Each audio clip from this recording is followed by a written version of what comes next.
Welcome back, Hordlings, to more Elvira, the Jaws of Cerberus. So I found out how to see how many spells we have left. If you double click on the spell here in your inventory, it gives you the number. So we can cast Breathe Underwater 3 times before it goes away. Unholy Barrier twice. I start 5 times before we have to go back there and re-prepare it.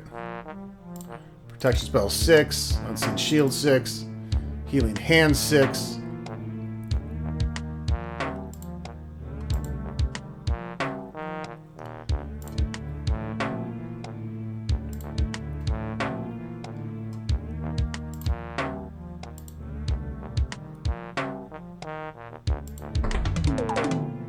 That heals specific body parts. Or body point parts, yeah. Not my actual overall health. I should be full health. I haven't taken any damage, so.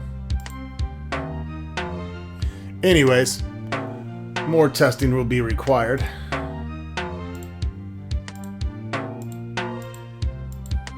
Let's grab some more XP down this hallway. Check out some rooms.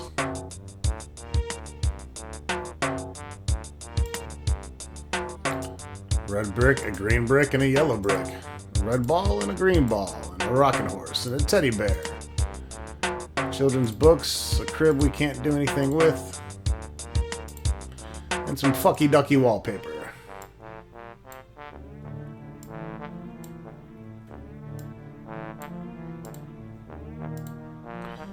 Collection of children's books. We're going to grab the 3 colored blocks for now.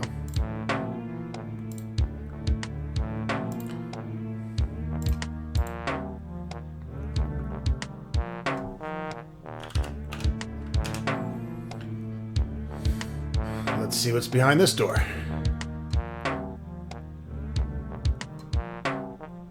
Suddenly you feel an overwhelming desire to sleep. Oh shit. I see Nip. Little nip slip. Hey, honey. I am trying to fuck. Let us make love. Whoa, what happened there? The dream fades.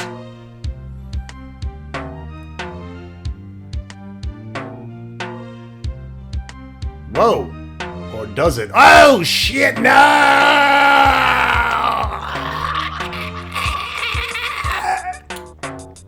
Oh, come on. Whole face should have been ripped off.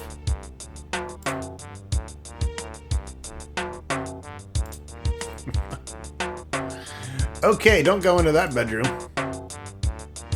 It was fun for a while.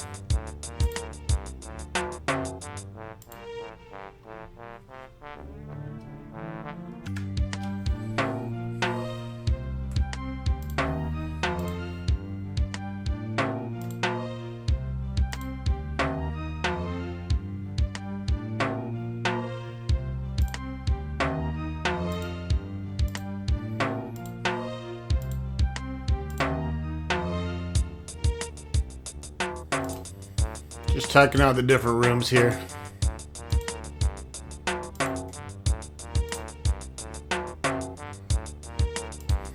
We'll be back to explore all these more thoroughly. And hopefully not get eaten. Did I check this one? Oh, the bathroom. It's a sink full of congealed blood. Yummy.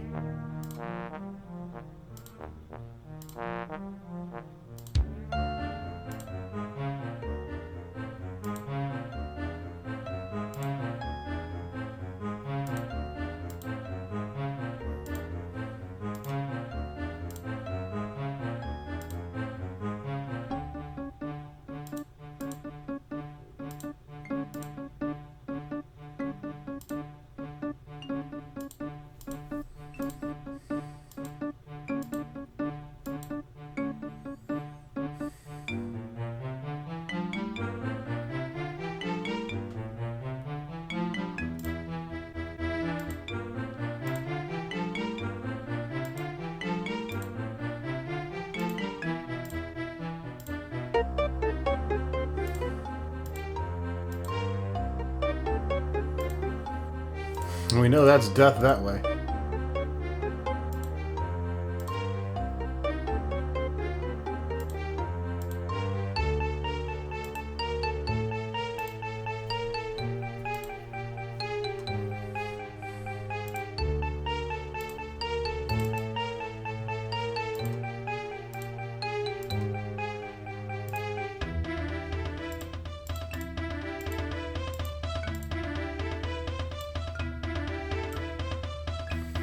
Ghostly figure is not holding the door shut anymore.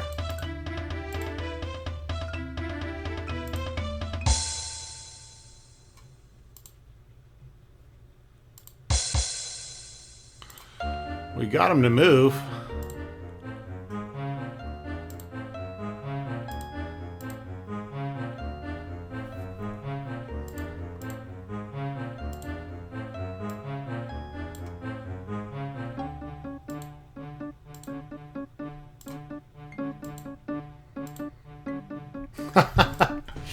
Gotta be quick.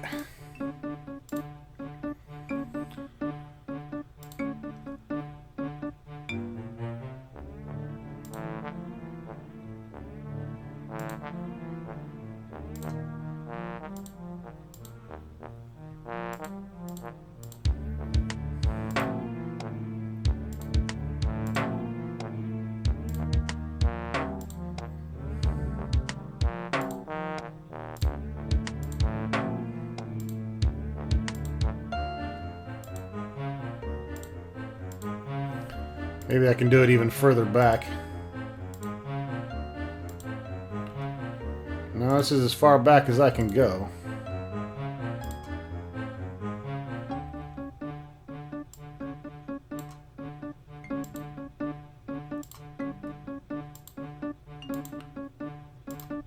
Would you go through the fucking door, man?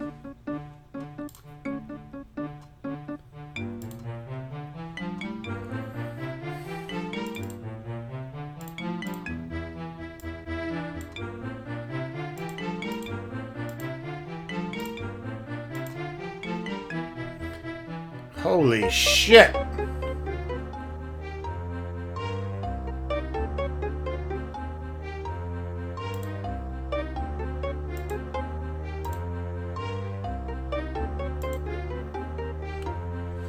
Medicine, novels.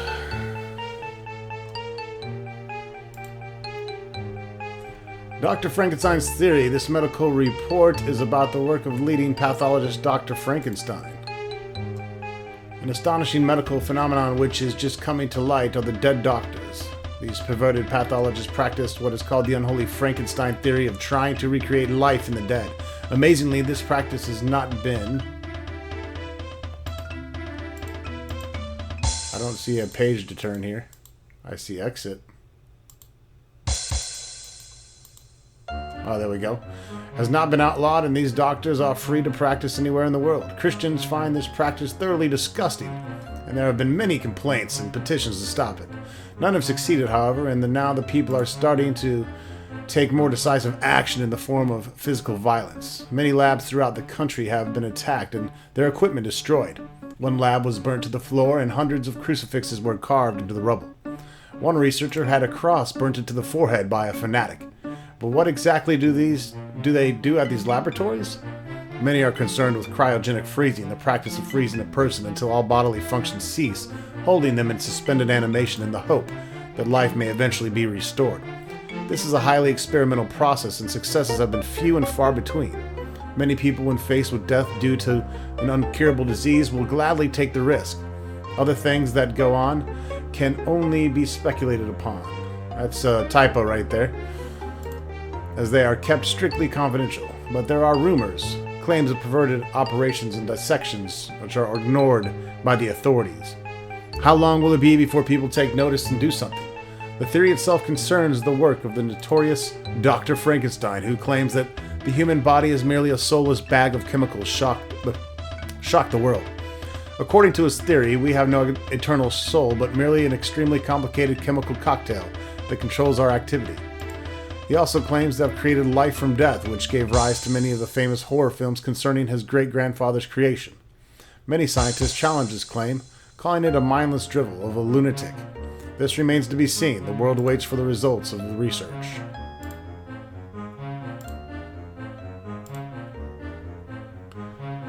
A book about chemistry. One of the greatest and most common natural sources of energy is the lightning bolt, a powerful electrical charge. It's built up by water molecules and thunderclouds. Each droplet splits as it falls, gaining positive... blah blah blah. Holy shit. don't know if I'm looking for stuff in particular here.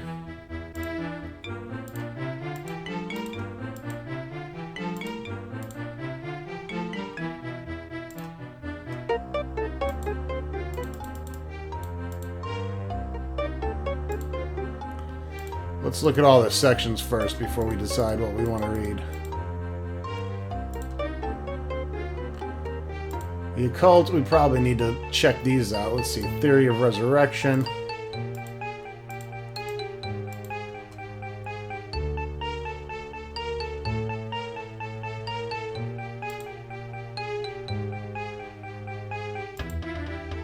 Autobiography. From bungee jumping to leaded lights to a thin reference book which tells the strangest things people do for fun. We're gonna have to have a reading video. Here we go. Every Man's Poison Handbook. This book details many popular poisons of the 90s.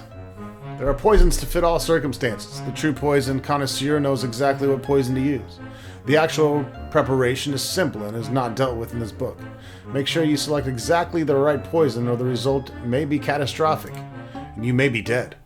For the real sadist, we have Torin's Bowel Basher, a poison that causes dilation of the colon and overall body spasms. It must be administered orally and will take effect after approximately 30 seconds. Death is the ultimate result, but is preceded by at least 10 minutes of agonized thrashing. The more subtle murderer may prefer the delicacy of chlorine gas. If inhaled in concentrated form, it causes the lungs to dissolve and leaves the victim gasping for oxygen. It is a popular feature at formal dinner engagements. This next poison only works underwater and must be administered orally, called watery grave. This poison causes death within seconds of ingestion and is guaranteed to work or your money back. If you want to get back at someone but not kill them, then this is the poison for you. A strange mixture of Indian herbs in the right proportion will cause severe stomach upset and bowel disorders for at least one day. This poison is often called chicken tindaloo.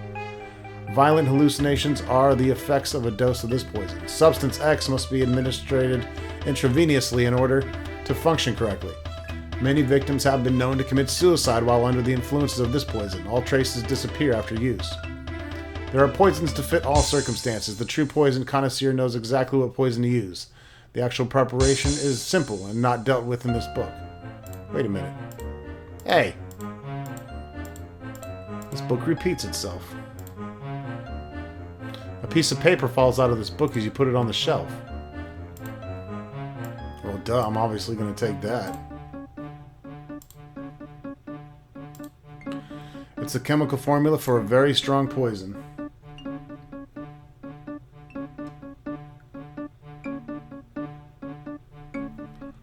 Alright, what else do we got?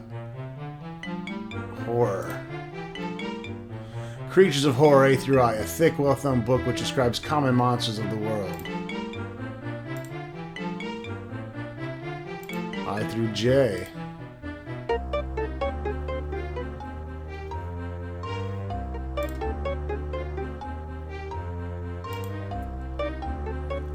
The Color of Magic by Terry Pratchett.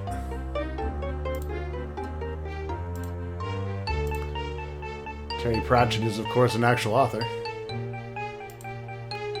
William Shakespeare is boring as fuck.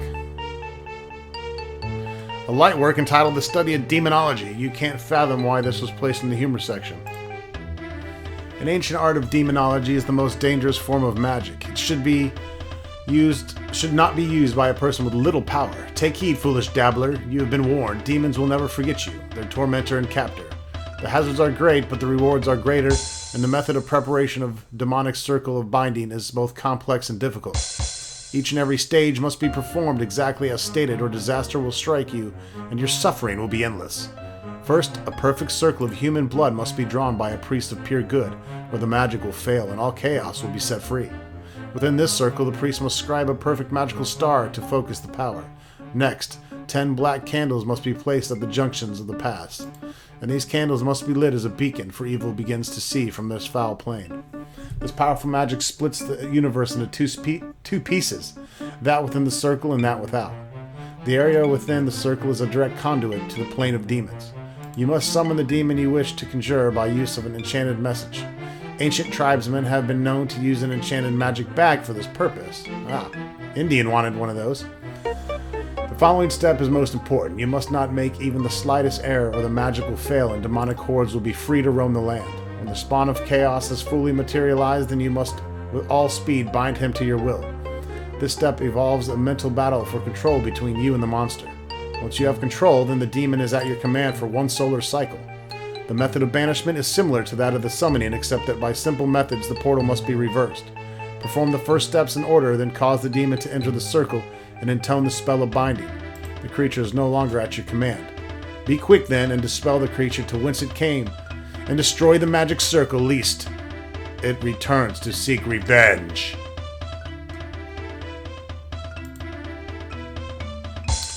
New films for the 90s. This book contains information about all the new films. Speaking of which, this game actually came out a year before Waxworks, which is probably why you can't use the arrow keys in this, but you can in Waxworks.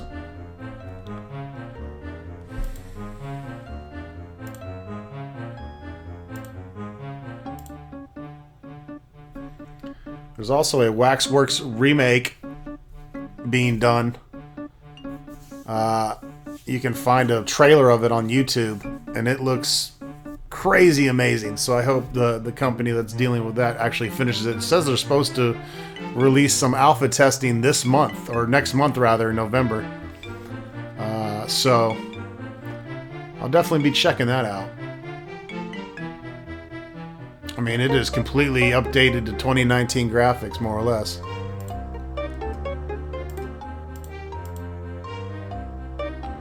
FX technology, that sounds boring.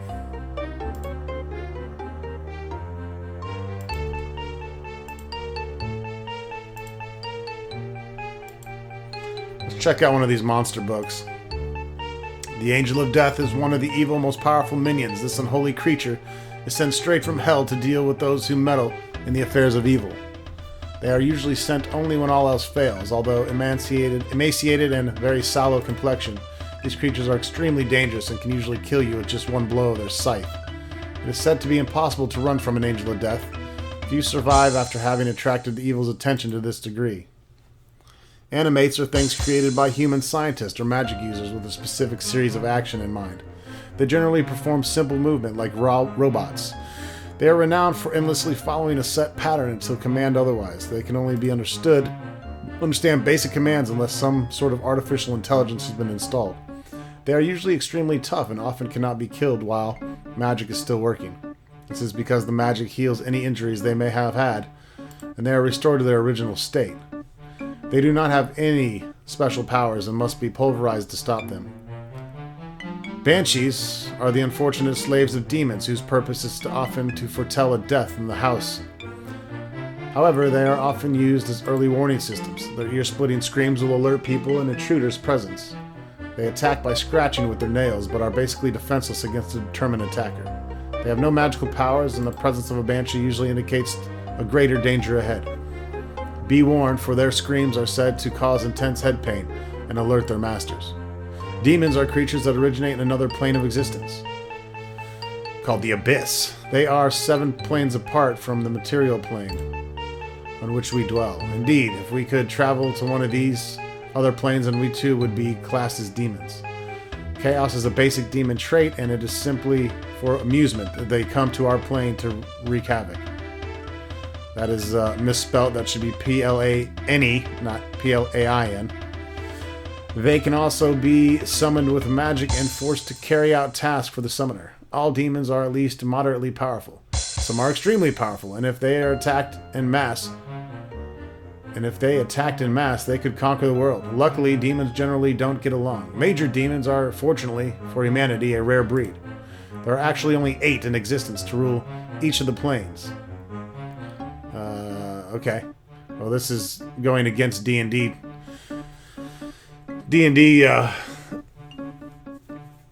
Whatever. Mythology. In D&D, the devils rule 7 planes, and the demons rule 666 planes of the abyss. The most volatile demon is Cerberus. This demon takes the form of a huge triple-headed dog. This creature breathes fire and casts very powerful spells. If you meet Cerberus, it is a very good idea to run away. extremely quickly.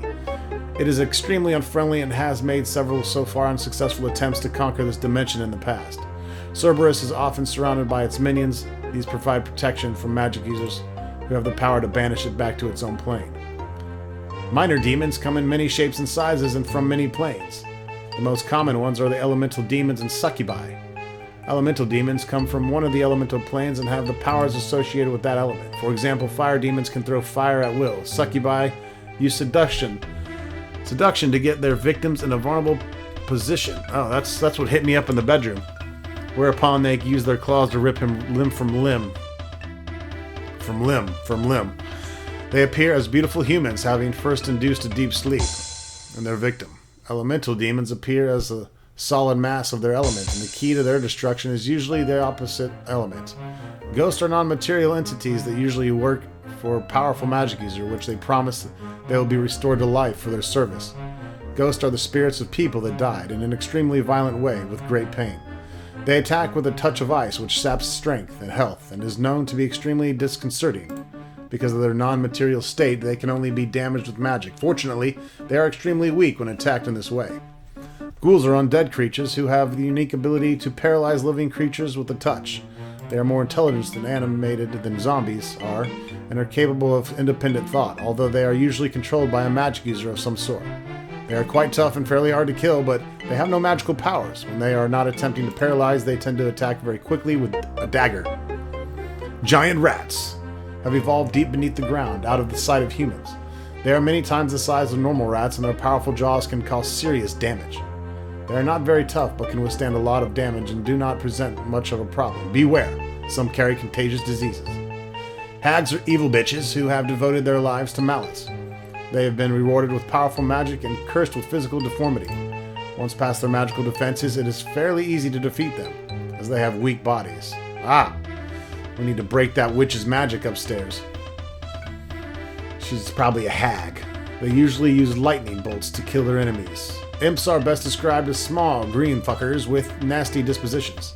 They are actually humans cursed with green skin who were condemned many years ago and left the surface to live underground. Do not underestimate them. The underground life is not easy, and a normal imp is much stronger and tougher than a human. Imps are master smiths and have crafted high-quality weapons and armor with which to defend themselves. They usually live in the clans of about 150 individuals, which rule a certain section of the underworld. Holy shit, we could be here all day reading.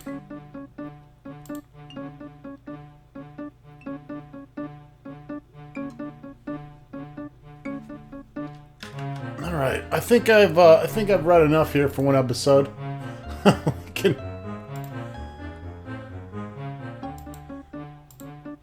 This ghost is going to be a bitch. We'll hang on to our little blocks, I guess, so we can get back in there with him. Some kind of child ghost blocking the door.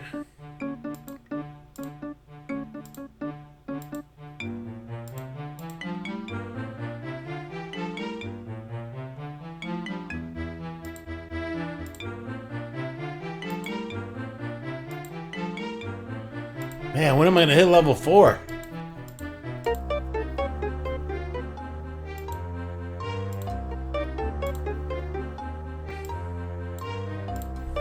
Cannot carry any more weight.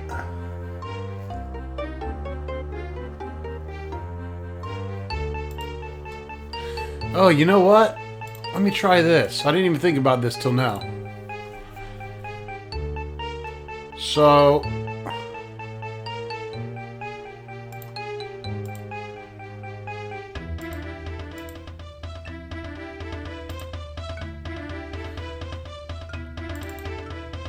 breathe underwater. So let's do a test here.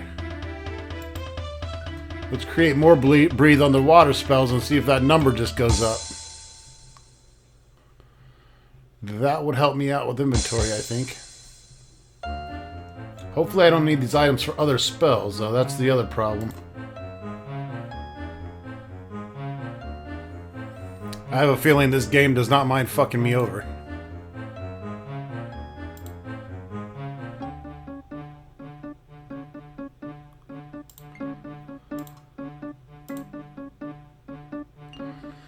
I wonder if I can also add more than one item. Let's try this.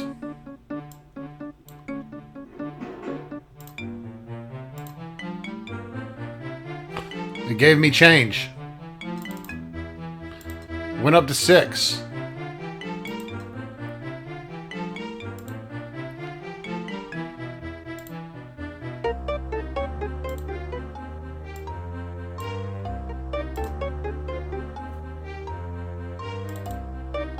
Went up to 9. Okay, cool. So we can prep all these spells now and get some inventory room.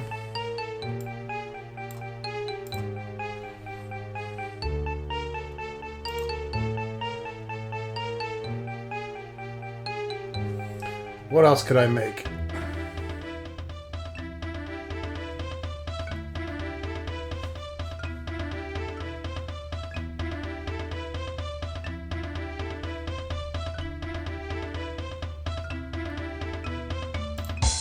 Guess I can stack ice darts as well.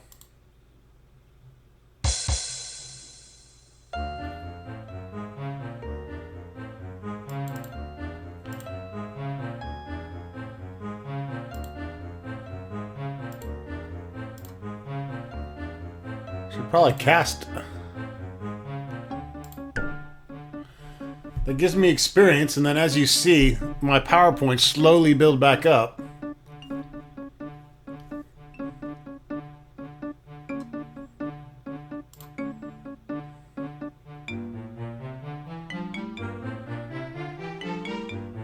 Very slowly.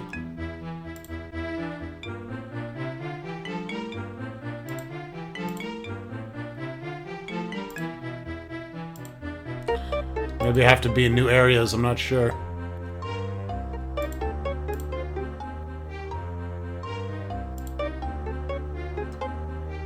Alright, so much for that.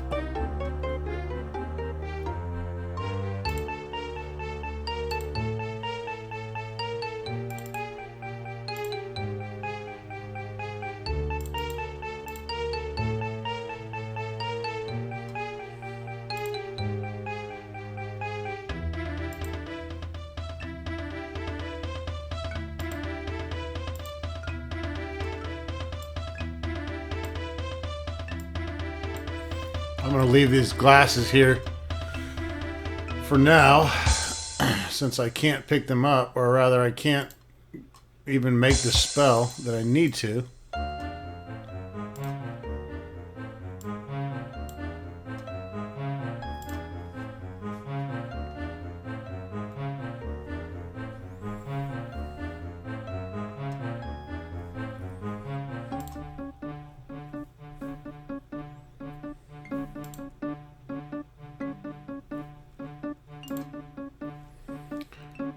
Courage needs a vial of alcohol. This spell causes the caster to forget all fear.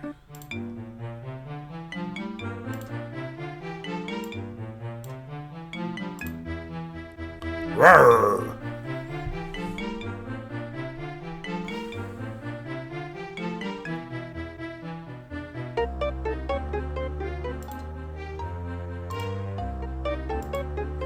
A candelabrum. We'll take both those.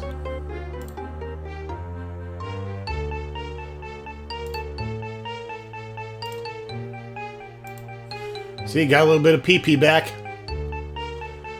Got my PP going.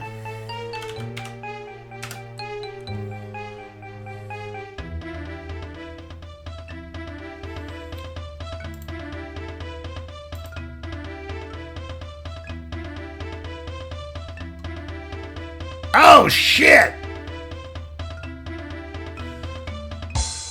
Why? I don't want to faint from this shit. I want to get killed. Whoa! Didn't kill me. However, there are a lot of dead people in here. I see nipple.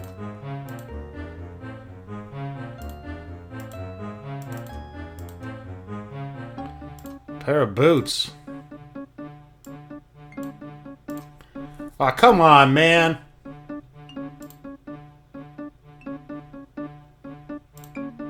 Meat, bread, more wine, cheese.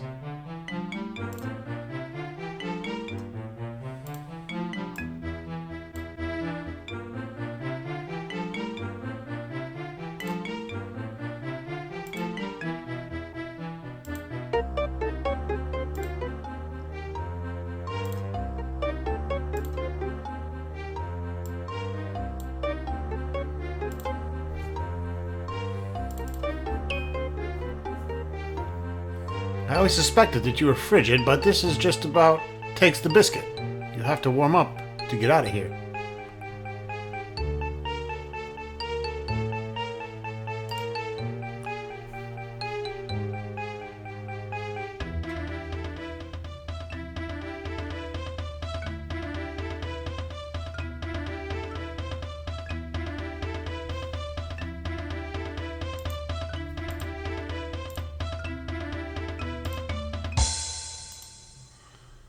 You hear a bell ringing in the distance. I guess I can plug my curling iron in.